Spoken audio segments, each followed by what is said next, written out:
Puji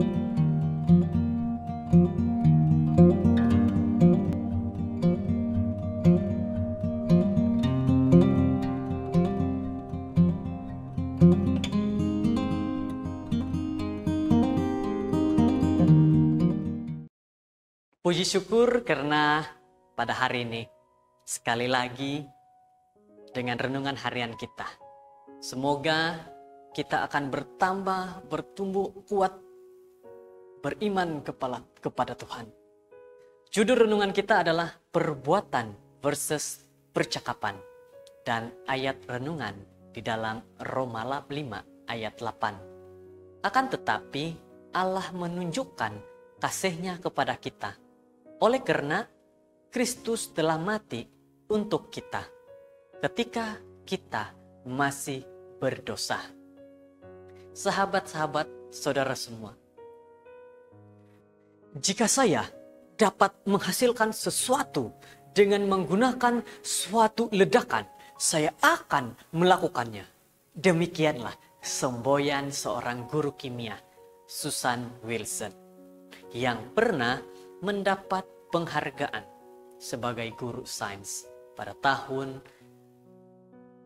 1995. Al Balmer, rekan dia di sekolah, memenangkan penghargaan yang sama pada tahun 1996, tahun seterusnya.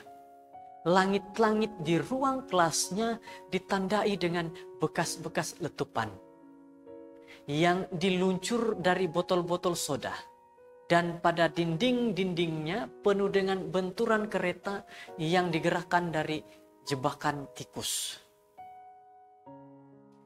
Para pendidik yang penuh semangat ini menggunakan cara-cara mereka yang kreatif untuk menunjukkan bagaimana peristiwa ilmiah yang mereka coba ajarkan itu. Bukankah itu satu hal yang baik juga untuk memperlihatkan apa yang mereka sudah perolehi?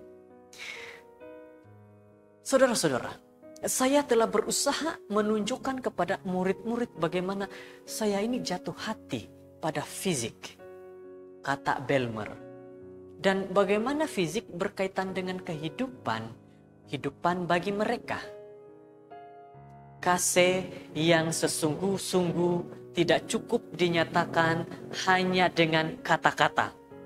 Kita dapat melihat hal ini dengan sangat jelas dalam perlakuan Allah terhadap kita sebagai manusia.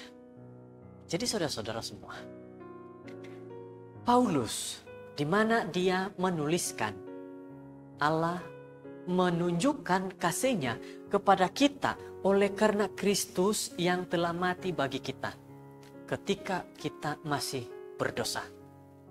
Roma 5 ayat 8. Inilah kata-kata daripada Rasul Paulus, di mana Allah memberi anaknya untuk menunjukkan kebesaran kasih-Nya kepada kita, di mana Yesus Kristus datang ke dunia untuk mati di kayu salib, dan dengan kerelaannya Dia membayar hukuman atas dosa-dosa kita sebagai manusia. Jadi saudara-saudara, Allah akan mengatakan, "Aku mengasihimu," dan menyatakan itu melalui tindakan yang amat luar biasa, sehingga dunia dapat melihatnya. Tidakkah ini adalah merupakan hal yang membuat saudara-saudara, membuat kita tergerak untuk menerima Dia, Tuhan, sebagai juru selamat kita? Dia memperlihatkan perbuatannya, bagaimana Dia sanggup berkorban bagi manusia. Saudara-saudara, perbuatan versus percakapan. Tidak ada yang dapat menahan Yesus di kayu salib selain daripada kasih. Sama seperti dengan judul firman Tuhan kita. Mana yang akan kita dapat lakukan jikalau Tuhan sudah lakukan bagi manusia yang berdosa? Saat ini apa perbuatan kita? Apakah kita hanya mau keluarkan kata-kata sahaja ataupun kita harus ada perbuatan yang menunjukkan bahwa kita menerima kasih Tuhan itu.